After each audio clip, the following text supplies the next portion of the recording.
ചിറ്റയിടത്തെ ആരതിക്കുട്ടിയെ മോഹിക്കാൻ ഈ ഡ്രൈവർ രാമനുണ്ണിക്ക് എന്ത് യോഗ്യതയാണുള്ളത്? അവൾ എന്റെ പക്ഷെ ഈ പിശാചിന്റെ മുഖത്ത് നോക്കുന്ന പോലും എനിക്കിഷ്ടമല്ല. അത്രയ്ക്ക് വെറുപ്പാണ്. അവൾ ഇന്ന് മാനം പോയതുപോലെ. മാലു, എന്നോട് ക്ഷമിക്കണം. ഒരിക്കൽ എന്റെ അച്ഛനായിട്ട് നിന്റെ ഒരു കല്യാണം മുടക്കി. ഒരു കണക്കിന് നോക്കിയാ ഇങ്ങനൊരു ചുറ്റിക്കളി ഒത്തുകിട്ടിയ നല്ലതാ. അല്ലാതെ ഞാൻ കെട്ടിക്കൊണ്ടുവന്ന പെണ്ണാണെന്ന് പറഞ്ഞ ആ നിമിഷം എല്ലാവരും നിന്നെ അടിച്ച് പുറത്താക്കും. രാമേന്ദ്രൻ അണ്ടി കച്ചവടം. കാലം മാറുന്നു. ഈ കെട്ടിടം ഒക്കെ കാണുന്നു. ഞാനും അതുപോലൊരു சொல்லுங்க.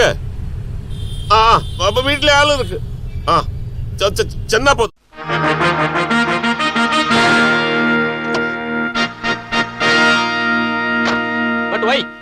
പക്ഷേ എനിക്കതിൽ ദുഃഖമില്ല. അന്ന് നിങ്ങളത് ചെയ്തില്ലായിരുന്നെങ്കിൽ ഇന്ന് ഈ കാണുന്ന KDE 4744 AC അംബാസഡർ കാറും